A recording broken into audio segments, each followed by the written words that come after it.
Assalamualaikum warahmatullahi wabarakatuh. Alhamdulillahilladzi anzala sakinata fi qulubil mu'minin liyasdadu imanan ma imanihim. Asyhadu an la ilaha illallah wahdahu la syarikalah wa asyhadu anna Muhammadan abduhu wa rasuluhu la nabiyya ba'dah.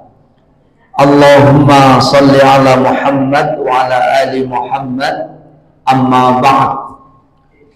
Qala Allah ta'ala fil Qur'anil Karim, a'udzu billahi minasy syaithanir rajim. Ya ayyuhalladzina amanu taqullaha wa qulu qawlan sadida yuslih lakum a'malakum wa yaghfir lakum dhunubakum wa may yuti'illaha wa rasulahu faqad faza fawzan 'azima. Wa qala ta'ala ya ayyuhalladzina amanu taqullaha haqqa tuqatih wa la tamutunna illa wa antum muslimun. Al-ayat sadaqallahul adzim. Bapak Ibu yang semoga dirahmati Allah, mari kita senantiasa memohon dan berdoa kepada Allah Subhanahu wa taala agar ikhtiar kita ini paripurna. Tentu kita sudah menghadirkan diri kita ke tempat yang mulia ini, lantas harus didukung dengan penyandaran kita kepada Allah. Itulah yang disebut dengan doa. Kalau ikhtiar itu upaya manusia yang memang manusia mampu dan memiliki kemampuan untuk menyelesaikan masalah-masalah dan persoalan dalam hidup ini. Dalam hal yang kita atau manusia tidak mampu, makalah perlu yang namanya doa, karena itulah nantinya Allah yang akan menyelesaikan masalah dan persoalan kita dalam hidup itu. Bismillahirrahmanirrahim. Allahumma ftah alaina hikmataka wansur alaina min khazain rahmatika ya arhamar rahimin. Bapak Ibu yang kami hormati, materi masih melanjutkan apa yang saya sampaikan pada bulan lalu, yaitu tema besarnya tentang manajemen husnul khotimah.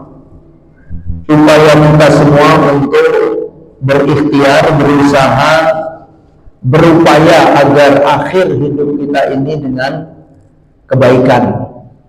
Namun itu semua juga harus diikuti dengan mengakhiri urusan kita setiap hari dengan kebaikan, dan itulah hakikat dari husnul khotimah.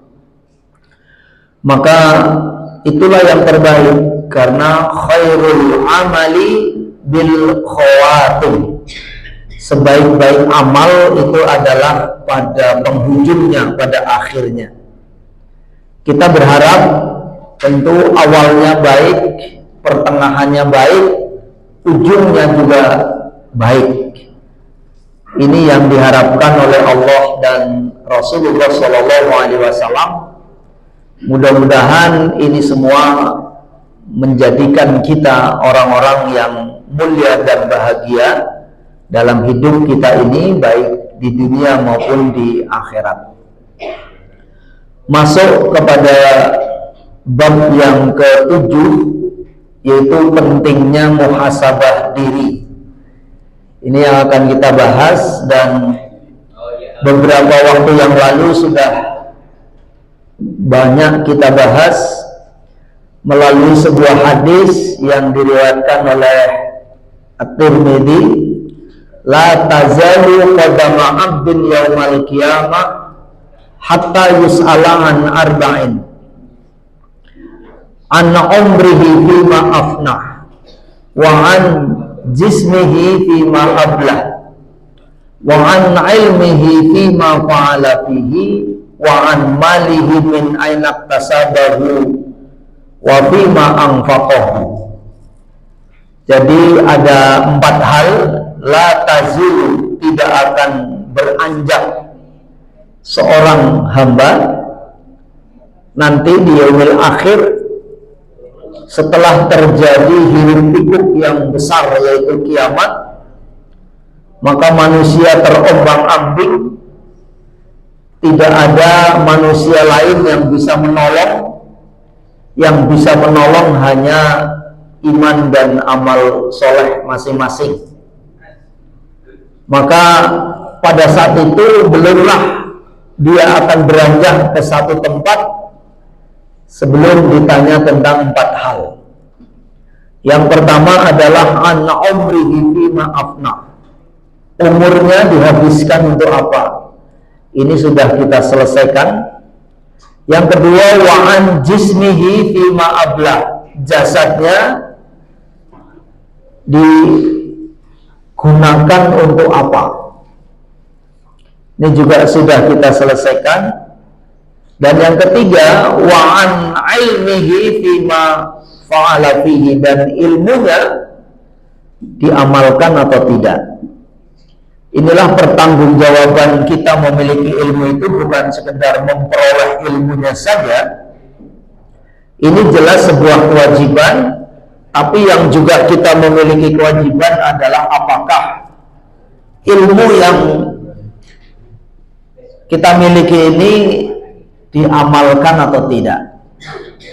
Apalagi hari ini kita, mohon maaf, berada di bulan Sya'ban, yang dalam bahasa Arab Sya'ban itu berasal dari kata syi'ab.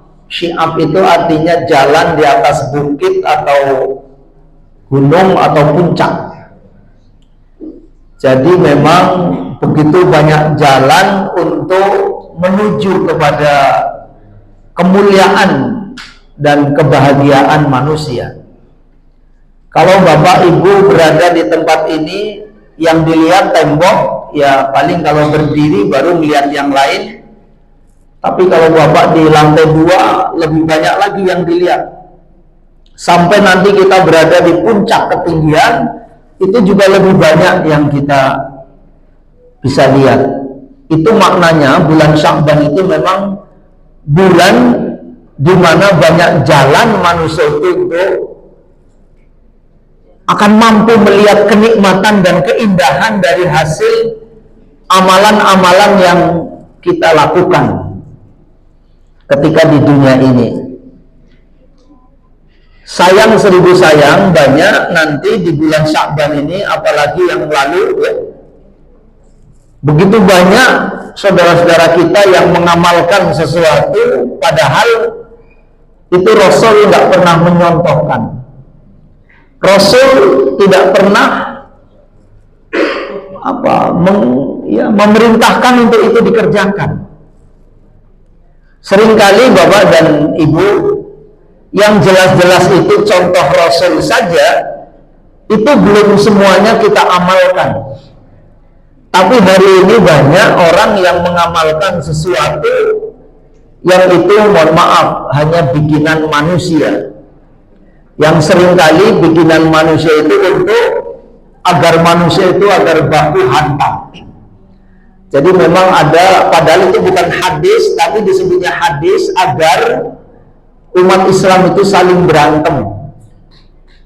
Di sisi lain memang sebagian kita nggak mengamalkan karena memang nggak ada dalilnya.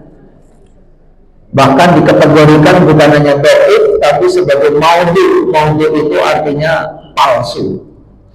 Itu begitu banyak di bulan Sya'ban.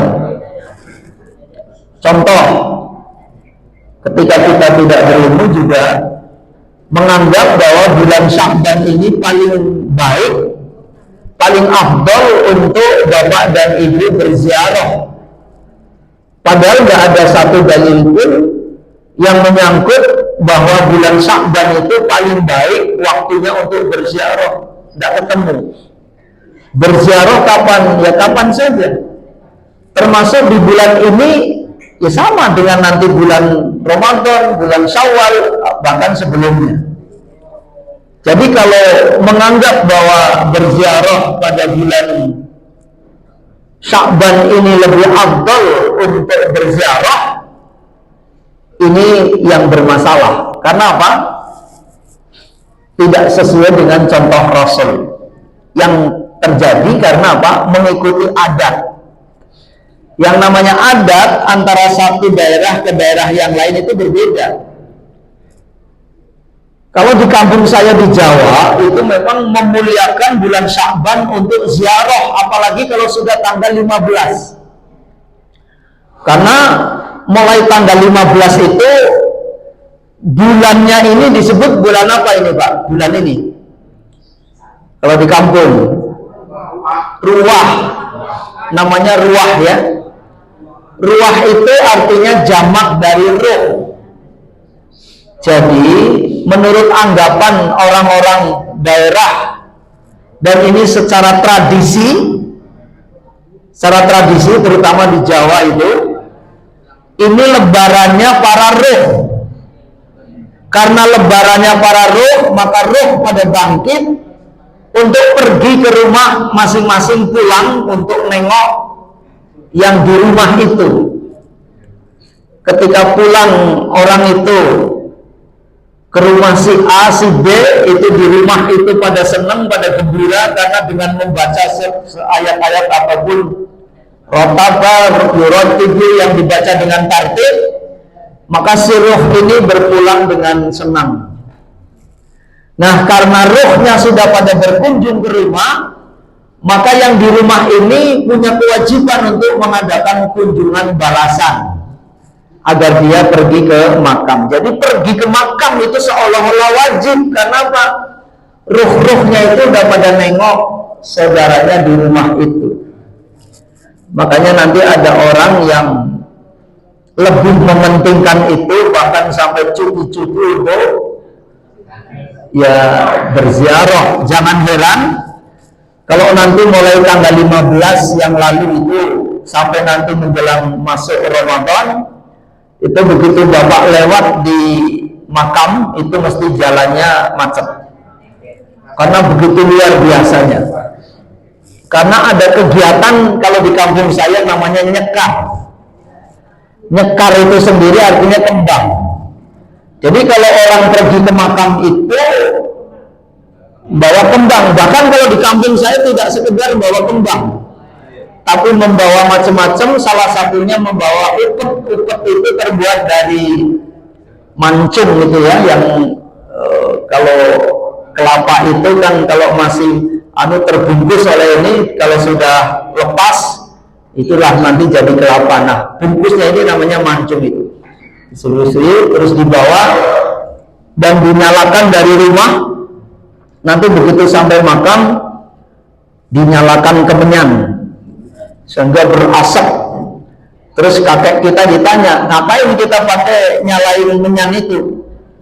Agar kita tidak diganggu oleh setan. Jadi setan itu dikumpulkan agar senang dengan asap itu, sehingga ketika orang sedang berdoa atau meminta kepada makam itu, maka nggak diganggu. Dia setannya asik dengan asapnya itu. Ngumpulin setan maksudnya, biar nggak ganggu ketika berdoa. Dan bahkan nanti tidak sekedar berdoa Pak, tapi meminta sesuatu. Mbah, gandeng bujang wonten hajat, karena saya besok mau ada hajat, mohon izin pangestu, mohon doa restu agar saya bisa selamat. Di sana aja lagi kerepotan malah dimintain. Dan inilah yang tentu berkembang, yang begitu luar biasa. Dan mohon maaf, disinilah terjadi kemusyrikan. Ini penyebabnya karena apa? Mohon maaf, salah satunya karena tidak pakai ilmu. Tapi kalau dikasih tahu lebih marah. Ya, nah oleh sebab itu Bapak Ibu, itulah perlunya ilmu. Nanti di bulan Ramadan juga begitu. Orang yang punya ilmu dengan tidak punya ilmu, begitu masuk masjid itu berbeda Pak. Dan nilainya juga berbeda, walaupun duduknya di saf yang sama, masuknya pada jam yang sama, lamanya sama, tapi bobot nilainya orang ini berbeda. Contoh, ketika orang berilmu itu nanti begitu Ramadan masuk masjid, begitu buka pintu masjid, orang yang berilmu itu kan berdoa, Allahumma ftahli abwaaba rahmatik, Allahumma ya Allah iftahli, bukakanlah bagiku pintu-pintu rahmat.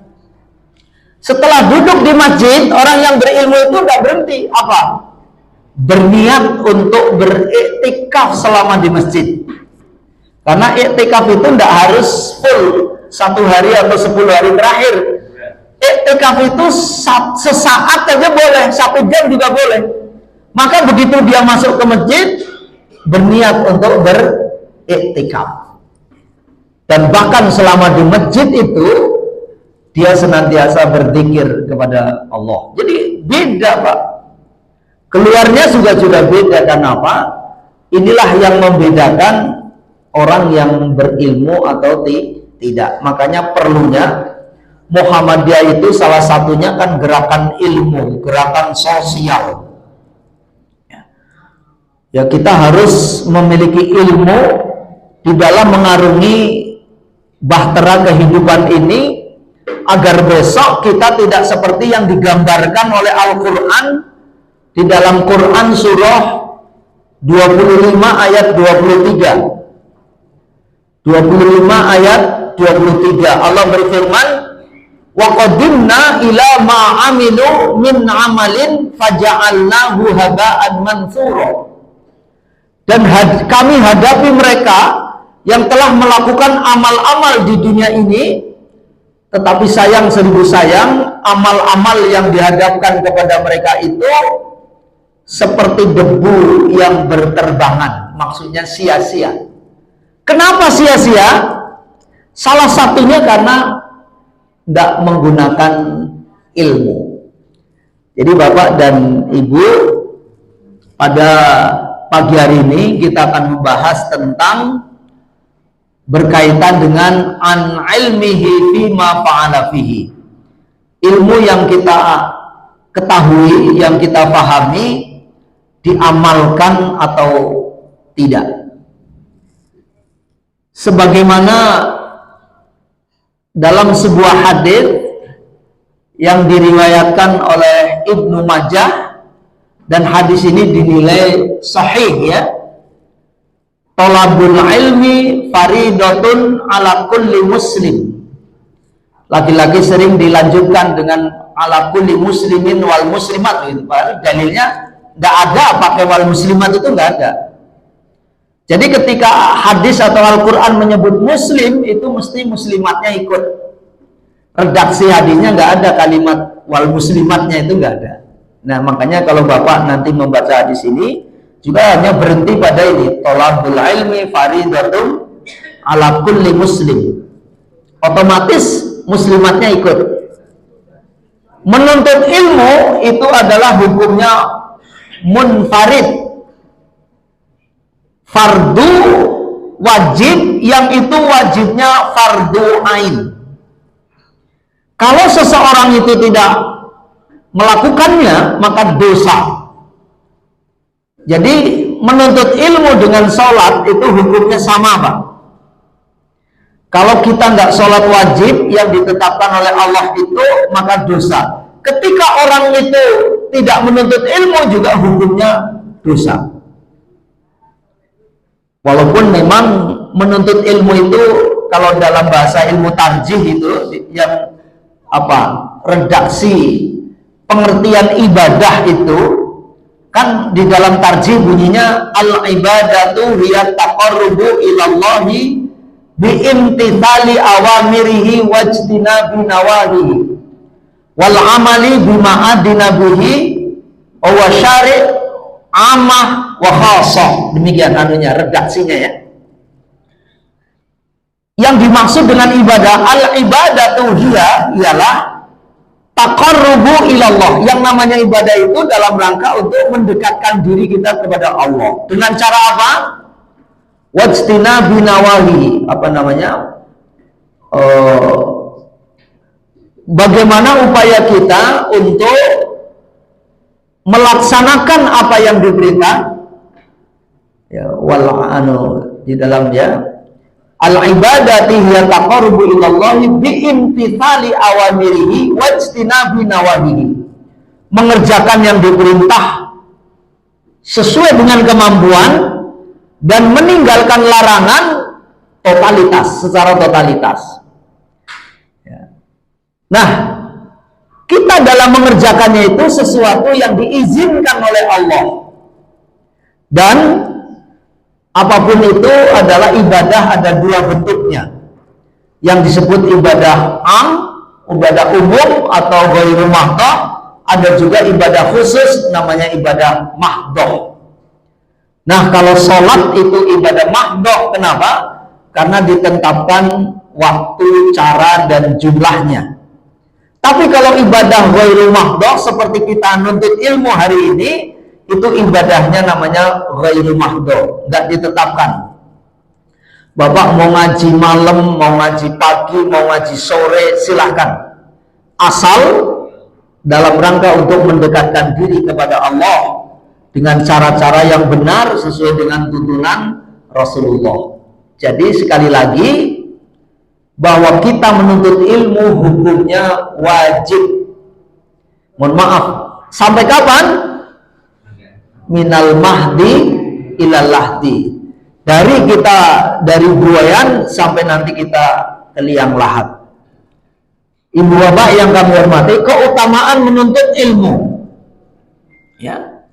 Man salaka tariqan yabtaghi fihi ilman salakallahu bihi tariqan ilal jannah wa innal malaikata latadau ajnihataha ridhaan li talibil ilm wa innal alima la yastaghfiru lahu man fis samawati wa man fil ardi hatta hitanu fi limai wa fadlul alimi alal abidi kafadlil qamari ala sairi al qawakib innal ulama'a warathatul anbiya innal anbiya'a lam yuwarrithu dinaron wala dirhaman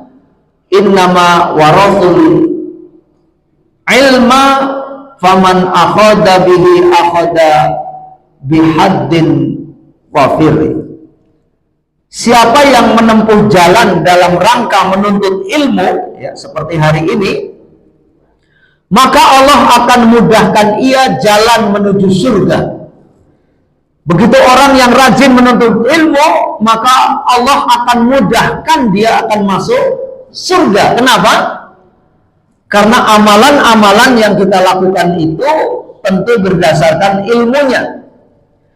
Kesalahan orang yang rajin menuntut ilmu itu dimaafkan oleh Allah Subhanahu wa ta'ala.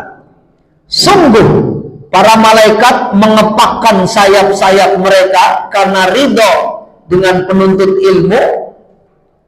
Betapa tidak ketika orang menuntut ilmu itu baru saja melangkahkan kakinya dari rumah, apalagi dalam keadaan berwudu, kedua langkahnya itu langkah yang pertama diangkat derajatnya, langkah yang keduanya dirontokkan dosa-dosanya, begitu nanti dalam hadis lain. Ya, karena apa? Akan ada sebuah ketenangan di dalam batin dan jiwanya. Sungguh orang alim benar-benar dimintakan ampun oleh makhluk di langit dan di bumi, hingga ikan di laut. Bayangkan tuh, ikan itu memohonkan ampun kepada orang yang menuntut ilmu itu. Keutamaan ahli ilmu dibanding ahli ibadah bagaikan keutamaan bulan atas seluruh bintang. Jadi kalau orang rajin menuntut ilmu itu ya seperti sinarnya bulan. Orang lain diibaratkan seperti bintang. Ya, begitu cahayanya luar biasa. Para ahli ilmu adalah pewaris para nabi. Para nabi tidak mewariskan dinar atau duit, dan dirham, uang, kekayaan maksudnya, tetapi mewariskan ilmu. Siapa yang mengambilnya berarti telah mengambil keuntungan yang besar. Hadis riwayat Tirmidzi, Abu Daud, dan Ibnu Majah. Inilah hadis dikategorikan sahih. Jadi betapa utamanya menuntut ilmu itu. Yang berikutnya, keutamaan orang berilmu. Idza matal insanu in qata'a amaluhu illa min talatin min shadaqatin jariyatin aw ilmin yuntafa'u bihi wa waladin shalihin yad'u lahu. Jika seorang meninggal dunia, maka terputuslah amalnya kecuali 3 perkara, yaitu sedekah jariah, ilmu yang dimanfaatkan, bukan sekedar yang diamalkan, jelas, tapi ilmu itu bermanfaat, cirinya kan 2 ya. Pertama tentu diamalkan, yang kedua diajarkan. Maka kita punya tanggung jawab belajar atau mengajar, mengajar atau belajar. Makanya nanti dalam sebuah hadis, khairukum man ta'allamal Qur'an wa 'allamahu. Orang yang mulia, orang yang baik itu adalah orang yang belajar Al-Quran dan mengajarkannya, nah begitu. Atau doa anak yang soleh, dan salah satunya adalah ilmu.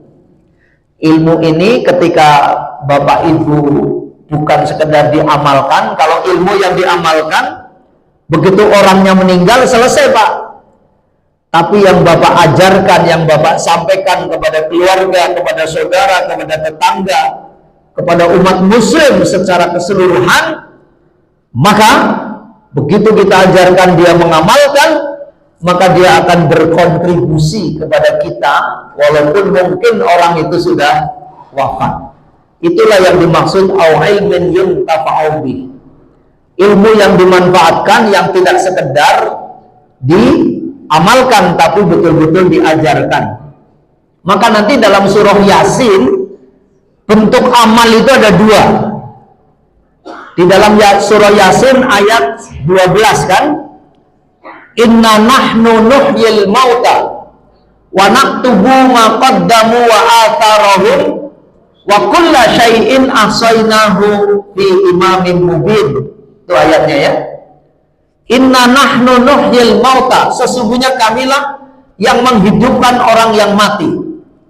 Wa naktubu ma qaddamu, kami akan menulis yang pertama qaddamu atau ilmu amal, tetapi yang Bapak amalkan ketika masih hidup, begitu orangnya meninggal udah selesai. Yang kedua, wa atharahum, amal tetapi yang berbekas, athar. Itulah yang sering kita dengar namanya amal jariah, doa anak soleh, apalagi ilmu yang bermanfaat.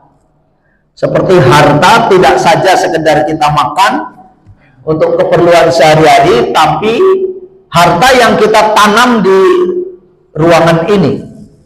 Selama gedung dakwah ini dipakai, maka siapapun yang memberikan sesuatu di sini, maka terus akan memberikan kontribusi.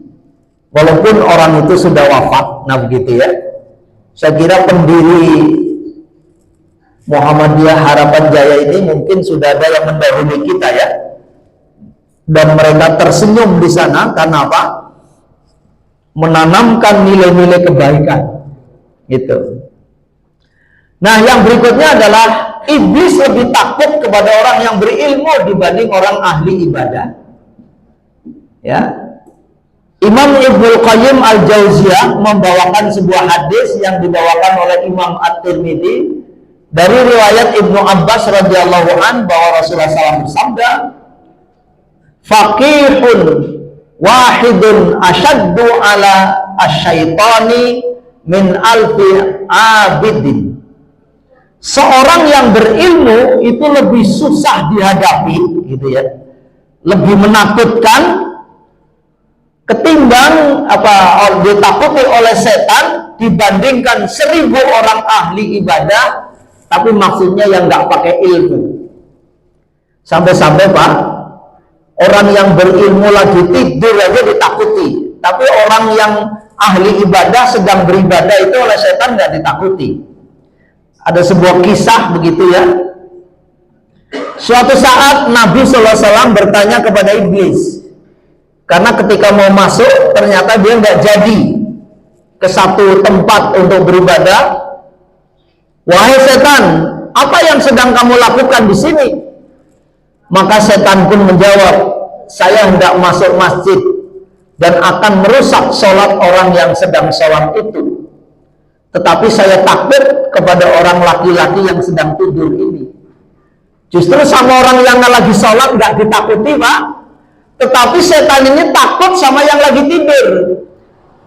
Rasul kok aneh gitu ya. Lalu Nabi SAW berkata, wahai setan, kenapa kamu bukannya takut kepada orang yang sedang sholat? Kan dia lagi sholat, lagi berdoa dekat kepada Allah. Padahal dia dalam keadaan ibadah dan bermunajat kepada Allah, bukannya dekat dengan Allah. Dan justru takut pada orang yang sedang tidur. Padahal ia dalam posisi tidak sadar kan orang yang tidur itu. Setan pun menjawab, orang yang sedang sholat ini tidak punya ilmu dalam beribadah. Mengganggu sholatnya begitu mudah gitu ya. Akan tetapi orang yang sedang tidur ini adalah orang alim, orang yang berilmu. Gitu. Jadi mari Bapak dan Ibu, bukan saja kita sekedar rajin beribadah ya, karena nanti ada dua kelompok ya, yang lalu sudah saya sampaikan di dalam surah Al-Ghasyiyah ya. Surah Al-Ghasyiyah ada kelompok yang pertama itu betapa nanti manusia itu apa ya, wajah ketika menghadap kepada Allah dengan wajah yang muram durja dan penuh dengan ketakutan ketika menghadap Allah itu ya. Wujuhu yawma idin khashi'ah amilatun nasibah tasla naron hamiyah. Wajah-wajah mereka itu ketika menghadap kepada Allah penuh dengan begitu wajah raut yang seperti orang ketakutan, muram durja gitu ya. Kenapa? Amilatun nasibah, karena mereka bergelut dengan kesia-siaan. Banyak beramal, banyak melakukan amalan, tapi amalannya itu mohon maaf sia-sia. Kenapa? Salah satunya nggak pakai ilmu.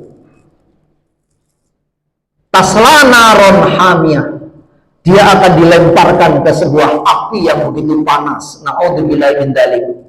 Tetapi nanti ada satu kelompok yang luar biasa. Siapa itu?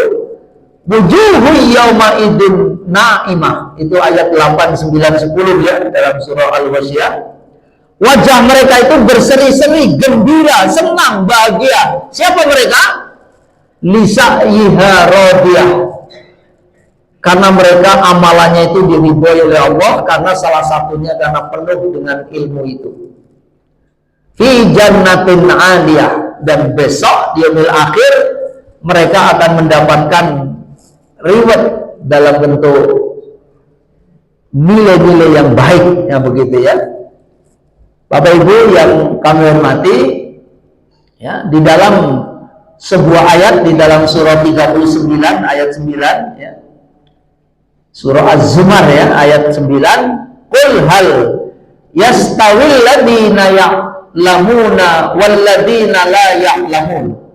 Katakanlah, apakah sama orang-orang yang mengetahui dengan orang-orang yang tidak mengetahui? Tentu berbeda. Jadi Allah memperumpamakan orang yang tahu dengan orang yang tidak tahu. Maksudnya orang yang berilmu ataupun orang yang tidak berilmu itu. Nah, makanya ketika orang itu berilmu, maka pahalanya akan terus mengalir, bahkan, mohon maaf, bukan sekedar dia waktu masih hidup, tetapi walaupun orangnya itu sudah wafat, masih terus. Makanya nanti dalam surah At-Tin itu ya, kita ini tidak sekedar amanu wa amilu sholihah, tapi harusnya masih ada berikutnya. illal ladina amanu wa amilus solihati falahum ajrun, memang mendapat pahala, tapi yang berikutnya ghairu mamnun. Tidak saja kita beriman, beramal soleh, dan itulah disebut dengan ajrun atau pahala, tapi bukan sekedar pahala yang berhenti, tapi ayat berikutnya ghairu mamnun, yang akan terus mengalir walaupun orang itu sudah wafat. Itulah kecerdasan manusia yang hebat itu karena itu. Karena nanti dalam sebuah hadis, suatu saat Sayyidina Ali itu tanya sama Rasul, ya Rasulullah, ya, aqyasun nas, wahai Rasulullah, siapa orang yang cerdas itu? Maka kata Rasulullah, aqyasun nas aktaruhum lil mauti dzikra wa ahzamun nas aktaruhum lil mauti istidada. Orang yang cerdas adalah orang yang senantiasa mengingat akan kematian, dan orang yang tajam pemikirannya adalah orang yang mempersiapkan diri untuk bekal setelah kematian, bukan sekarang. Ya kan, banyak orang hari ini, Pak, bagaimana agar hidup enak, ya, itu pastilah semua kita ingin begitu. Tapi yang paling penting itu sesungguhnya apa? Bekal. Mari kita agar hidup enak penting, tapi yang lebih penting bagaimana agar mati enak. Setelah kematian hidup kita ini menjadi enak. Nah, gitu. Ya, di dalam sebuah hadis yang diriwayatkan oleh Muslim, idza matal insan in qata amaluhu illa min talasin. Ini yang tadi, ya, hadis yang tadi hampir sama sebetulnya, ya. Nah, dilarang Bapak dan Ibu ketika kita beramal tanpa ilmu, kita sungguh sangat dilarang. Dalam ayat Al-Qur'an surah 17 ayat 36, wala taqfu ma laysa laka bi'ilmun inna sam'a wal basara wal fu'ada kullu ulaika kana anhu mas'ula. Dan janganlah kamu mengikuti apa yang kamu tidak mempunyai pengetahuan tentangnya. Jadi dilarang sebetulnya, ya. Makanya nanti dalam sebuah maqal kaidah fikih, ya, al aslu fil ibadah haramun. Aslinya ibadah itu terlarang, illa ma'alad dalil, kecuali ada yang memerintahkannya. Tapi al aslu fil muamalah mubahun. Kalau muamalah itu boleh, illa ma'alad tahrim, kecuali yang dilarang. Nah, begitu, ya. Nah, maka dari itu sesungguhnya pendengaran, penglihatan, dan hati semua itu akan diminta pertanggungjawabannya oleh Allah. Jadi maka disinilah wajibnya kita harus memiliki ilmu. Dengan memiliki ilmu kita harus wajib ngaji. Maka runutannya, karena berilmu itu wajib, maka menuntut ilmu juga hukumnya menjadi wajib. Orang berilmu diangkat derajatnya. Yarfa'illahu alladhina amanu minkum walladzina utul ilma darajat wallahu bima ta'maluna khabir. Niscaya Allah akan meninggikan orang-orang yang beriman dan di antaramu dan orang-orang yang diberi ilmu pengetahuan beberapa derajat, dan Allah Maha mengetahui apa yang kamu kerjakan. Jadi Bapak dan Ibu, manusia itu akan diangkat derajatnya disebabkan karena apa? Pertama karena imannya, tapi iman, ya, karena ilmunya, tetapi yang dimiliki oleh orang yang beriman. Maka ilmu yang dimiliki oleh orang yang beriman itu pasti ilmunya akan bermanfaat bagi dia. Dan ini pula juga peringatan Rasulullah Shallallahu Alaihi Wasallam, ya, la ta'allamul ilma, ya, litubahu bihil ulama'a wala litumaru bihis sufaha wala takhayyaru bihil majalisa faman fa'ala dalika fannarun nar. Janganlah belajar ilmu agama untuk berbangga diri di hadapan para ulama atau untuk mendebat orang-orang yang bodoh. Ya, maksudnya agar ya mereka dianggapnya orang yang berilmu, yang hebat gitu ya. Itu percuma kalau ingin punya ilmu tapi ingin dianggap seorang ilmuwan gitu ya. Kita berilmu itu agar amalan kita semakin baik dan benar. Dan jangan mengelilingi majelis untuk maksud seperti itu. Maksudnya jangan sampai niat kita salah. Karena barang siapa yang melakukan demikian, maka mereka lebih pantas baginya, neraka lebih pantas baginya. Ini Rasulullah berkali-kali menyebut ya, maka neraka lebih pantas baginya, neraka lebih pantas baginya. Rawahu Ibnu Majah. Nomor hadis 254. Inilah Bapak dan Ibu, tentu mari kita senantiasa berusaha terus untuk agar kita memiliki ilmu tetapi yang amali begitu.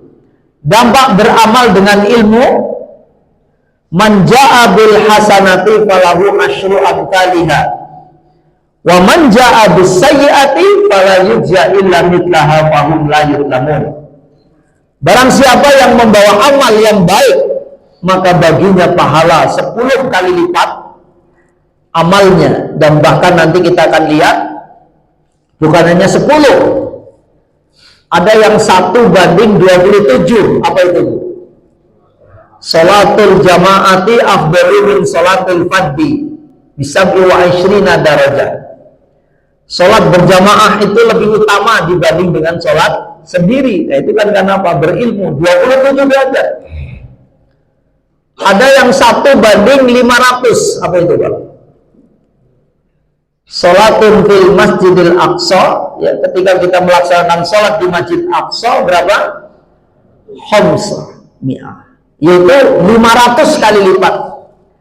Ada yang 1:700. Apa itu, Pak? Matalul ladina yunfiquna amwalahum fi sabilillah kamathali habbatin ambatat sab'a sanabila fi kulli sumbulatin mi'atu habbah wallahu yudha'ifu liman yasha wallahu wasi'un alim. Perumpamaan orang-orang yang menginfakkan hartanya di jalan Allah, maka serupa dengan menanam satu bulir, yang setiap bulir itu akan tumbuh 7, yang setiap 7 itu akan tumbuh 100. Maksudnya ketika kita memberikan 1, maka mendapatkan 700. Itu dalam bentuk apa? Sedekah. Makanya ketika orang sekaratul maut menyesal, itu kepenginnya ngapain, Pak? Fa'as-sedekah, inginnya sedekah. Karena apa? Sedekah itu amal yang dahsyat. Ada 1:1000. Apa itu? Salatun fil masjidi, ya, berapa? Min alfi salatin fi masiwahu. Salat di masjidku itu lebih afdal berapa? 1000 dibanding di masjid lain, ya, di Masjid Nabawi maksudnya ya. Ada 1:100.000. Salatun fil Masjidil Haram afdalu min berapa? Mi'ah alfin. Berapa? 100.000. Ada yang 1 tak terhingga. Apa itu, Pak? Wallahu yudha'ifu liman yasha wallahu wasi'un alim. Allah akan melipat gandakan. Berapa lipat gandanya? Ghairi hisabin, tanpa hitungan. Kapan itu? Ketika Bapak dan Saudara beramal di bulan suci, yaitu bulan 4, Dzulqa'dah, Dzulhijjah, Muharram, Rajab. Tapi ada yang lebih hebat lagi. Apa itu? Inna anzalnahu fi Lailatul Qadar. Wa ma adraka ma Lailatul Qadar. Lailatul Qadri khairun min alfi syahr. Ya. Jadi ada malam kemuliaan. Jadi Allah menceritakan ada malam kemuliaan. Apa itu? Malam Lailatul Qadar. Berapa itu? seolah-olah dia beramal 1000 bulan. 1000 bulan kalau dikonversi ke tahun menjadi berapa, Pak? 83 tahun 4 bulan. Makanya nanti bulan Ramadan itu disebutnya sebagai Sayyidus Syuhur, penghulunya bulan. Dan kita suka kebablasan ngomong bulan suci Ramadan, padahal nggak ada dalam hadis, nggak ketemu tuh. Al-Quran nggak pernah nyebut, nggak ada bulan suci Ramadan. Yang Ramadan itu justru namanya Sayyidus Syuhur, bulan suci itu hanya ada 4. Tapi yang paling tinggi itu adalah bulan Ramadan. Ini kenapa? Karena memiliki ilmu tadi. Ya. Termasuk di bulan Sya'ban ini kan luar biasa. Asal kita tahu ilmunya. Jangan sampai mengamalkan sesuatu yang Rasul nggak mencontohkan. Bukan sekedar kita nggak dapat pahala, tapi justru malah dapat dosanya. Itu na'udzubillahi min dzalik. Nah, akibat beramal tanpa ilmu nih ya. Wa qadimna ila ma 'amilu min 'amalin faja'alnahu haba'an manthura. Dan kami hadapi segala amal yang mereka kerjakan, lalu kami jadikan amal itu bagaikan debu yang berterbangan. Jadi ilmu yang dia amalkan itu, Pak, ya ruangan ini ada debu nggak nih? Ada, tapi Bapak nggak melihat karena apa? Begitu sangat kecilnya. Dianggapnya orang yang nggak pakai ilmu itu beramal tapi seperti debu yang berterbangan. Jadi maka sia-sialah dia. Na'udzubillahi min dzalik. Makanya ketika dia orang berilmu baru menunjukkan saja itu sudah mendapatkan nilai yang begitu luar biasa. An Abi Mas'udin radhiyallahu an qala Rasulullah sallallahu alaihi wasallam, man dalla ala khairin falahu mithlu ajri fa'ilihi. Dari Abu Mas'ud radhiyallahu an berkata Rasulullah SAW bersabda, barang siapa menunjukkan suatu kebaikan maka ia mendapatkan pahala seperti pahala orang yang melakukannya.